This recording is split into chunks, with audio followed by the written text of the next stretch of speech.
C S scout ಚಾನಲ್ಗೆ ಸ್ವಾಗತ. ಇವತ್ತು ಶಾವಿಗೆ ಉಪ್ಪಿಟ್ಟು ಹೇಗೆ ಮಾಡೋದು ಅಂತ ಹೇಳಿಕೊಡ್ತೇನೆ. ಈ ಉಪ್ಪಿಟ್ಟಿಗೆ ಬೇಕಾಗಿರುವ ಇಂಗ್ರೀಡಿಯೆಂಟ್ಸ್ಗಳನ್ನು ನೋಡೋಣ.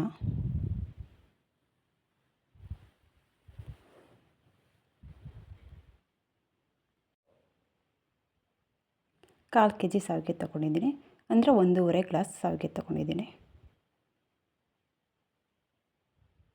ಈರುಳ್ಳಿ, ಹಸಿಮೆಣಸಿನ್ಕಾಯಿ, ಕಾಯಿ ತುರಿ, ಕೊತ್ತಂಬರಿ ಸೊಪ್ಪು, ಕರಿಬೇವು, ಎಣ್ಣೆ, ಟೊಮೊಟೊ, ಜೀರಿಗೆ, ಸಾಸಿವೆ, ಅರಿಶಿಣ, ಉಪ್ಪು ಮತ್ತು 1.5 ಗ್ಲಾಸ್ ಶಾವಿಗೆಗೆ 4 ಗ್ಲಾಸ್ ನೀರು ತೊಗೊಂಡಿದ್ದೀನಿ. ಈ ಗ್ಲಾಸಲ್ಲಿ 4 ಗ್ಲಾಸು, ಅದರಲ್ಲೇ ಶಾವಿಗೆನೂ 1.5 ಗ್ಲಾಸು, ಅಂದರೆ 1/4 kg ಇದೆ. ಇದನ್ನು ಸ್ವಲ್ಪ ಬಿಸಿ ಮಾಡ್ಕೊಳ್ಳೋಣ. ತುಂಬ ಫ್ರೈ ಮಾಡೋಕ್ಕೆ ಹೋಗಬೇಡಿ, ಸ್ವಲ್ಪ ಬಿಸಿ ಆದರೆ ಸಾಕು. ಕಲರ್ ಏನು ಚೇಂಜ್ ಆಗೋದೇನು ಬೇಡ.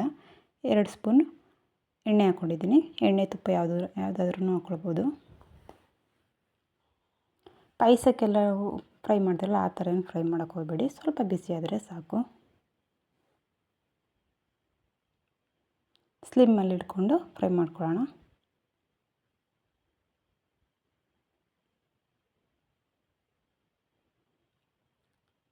ತಡ ಹಿಡಿಯುತ್ತೆ ಹಾಗೆ ನಿಧಾನಕ್ಕೆ ಫ್ರೈ ಮಾಡ್ಕೊಳ್ಬೇಕು. ಇದೆಲ್ಲ ಫ್ರೈ ಆಗಿದೆ, ಇಷ್ಟು ಫ್ರೈ ಆದರೆ ಸಾಕು. ಇದೊಂದು ಪ್ಲೇಟ್ಗೆ ಹಾಕ್ಕೊಳ್ಳೋಣ. ಮತ್ತು ಬೇರೆ ಒಂದು ಪ್ಯಾನ್ಗೆ ಸ್ವಲ್ಪ ಎಣ್ಣೆ, ಇದಕ್ಕೂ ಅಷ್ಟೇ ಎಣ್ಣೆ ತುಪ್ಪ ಯಾವುದನ್ನಾದ್ರೂ ಹಾಕ್ಕೊಳ್ಳಿ. 4 ಸ್ಪೂನ್ ಎಣ್ಣೆ ಹಾಕ್ಕೊಂಡಿದ್ದೀನಿ. ಎಣ್ಣೆ ಬಿಸಿ ಆಗಲಿ. ಸಾಸಿವೆ,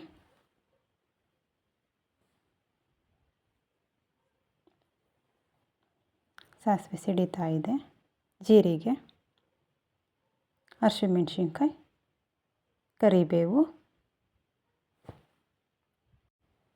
ಇದನ್ನು ಫ್ರೈ ಮಾಡ್ಕೊಳ್ಳೋಣ.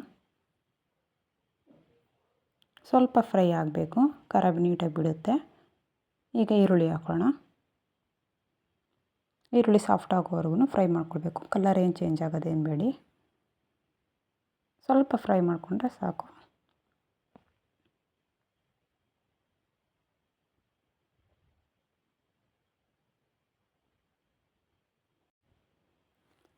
ಈ ಉಪ್ಪಿಟ್ಟು ಮಕ್ಳಿಗೆ ತುಂಬಾ ಇಷ್ಟ ಆಗುತ್ತೆ. ಬ್ರೇಕ್ಫಾಸ್ಟ್ಗೆ ಚೆನ್ನಾಗಿರುತ್ತೆ. ಈರುಳ್ಳಿ ಎಲ್ಲ ಫ್ರೈ ಆಗಿದೆ.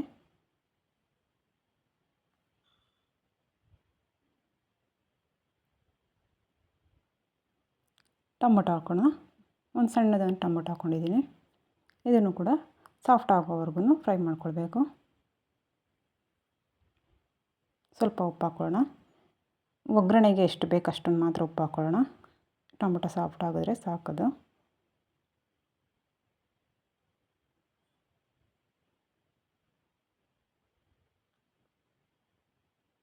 ಅರಿಶಿಣ, ಒಂದು 1/4 ಸ್ಪೂನ್ ಅರಿಶಿಣ ಹಾಕ್ಕೊಳ್ಳೋಣ.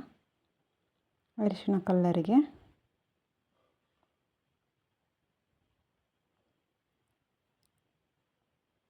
ನೀಟಾಗಿ ಫ್ರೈ ಮಾಡ್ಕೊಳ್ಬೇಕು. ಟೊಮೊಟೊ ಎಲ್ಲ ಸಾಫ್ಟ್ ಆಗಿದೆ, ಇಷ್ಟು ಸಾಫ್ಟ್ ಆದರೆ ಸಾಕು.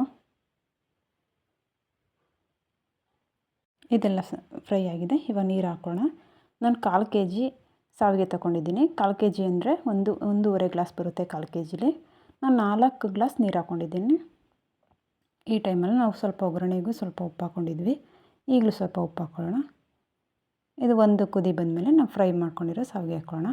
ಈಗ ಕಾಯಿ ತುರಿ ಹಾಕ್ತಾಯಿದ್ದೀನಿ, ಕೊತ್ತಂಬರಿ ಸೊಪ್ಪು ಎಲ್ಲ ಒಂದು ರೌಂಡ್ ಮಿಕ್ಸ್ ಮಾಡಿ ಒಂದು ಕುದಿ ಬರೋವರೆಗೂ ಬಿಡೋಣ.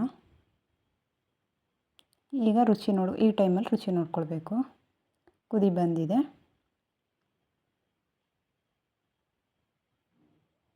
ಶಾವಿಗೆನ ಸ್ವಲ್ಪನೇ ಹಾಕಿ ತಿರುಗಿಸ್ಕೊಳ್ತಾ ಇರಬೇಕು, ಇಲ್ಲಾಂದರೆ ಗಂಟು ಬರುತ್ತೆ.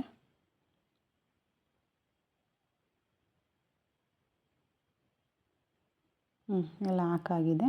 ಸ್ವಲ್ಪ ನಿಧಾನಕ್ಕೆ ತಿರುಗಿಸ್ಕೊಳ್ಳೋಣ. ಎಲ್ಲ ಮಿಕ್ಸ್ ಆಗಿದೆ. ಒಂದೊಂದು ರೌಂಡ್ ತಿರುಗಿಸ್ತಾ ಇರಬೇಕು. ನೀರು ಇರೋದ್ರಿಂದ ತಳ ಹಿಡಿಯಲ್ಲ. ಈ ಟೈಮಲ್ಲಿ ರುಚಿನೂ ಈ ಟೈಮಲ್ಲಿ ನೋಡಿಕೊಂಡು ಕಮ್ಮಿ ಇದ್ರೆ ಹಾಕ್ಕೊಳ್ಳಿ.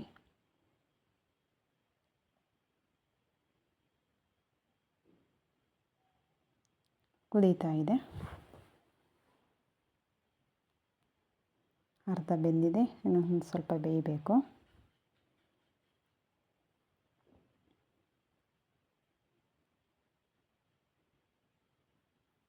ಡಿಫ್ರೆಂಟಾಗಿ ಚೆನ್ನಾಗಿರುತ್ತೆ ಉಪ್ಪಿಟ್ಟು. ರೆಡಿ ಆಗಿದೆ ಈಗ. ಸೂಪ್ ಥರನೂ ಮಾಡ್ಕೊಬೋದು. ಮಕ್ಳಿಗೆ ಈ ಥರ ಇದ್ದರೆ ಇಷ್ಟ ಆಗುತ್ತೆ. ನಿಮಗೆ ಸೂಪ್ ಬೇಕು ಅಂದರೆ ಈ ಹದ ಬಂದಮೇಲೆ ಆಫ್ ಮಾಡ್ಕೊಳ್ಳಿ. ಇನ್ನೊಂದು ಸ್ವಲ್ಪ ಗಟ್ಟಿ ಬೇಕು ಅಂದರೆ ಒಂದು 2 ನಿಮಿಷ ಕುದಿಸ್ಕೊಂಡ್ರೆ ಸಾಕು. ಈ ರೆಸಿಪಿ ಇಷ್ಟ ಆಗಿದೆ ಶೇರ್ ಮಾಡಿ, ಲೈಕ್ ಮಾಡಿ, ಸಬ್ಸ್ಕ್ರೈಬ್ ಮಾಡಿ. Thank you friends.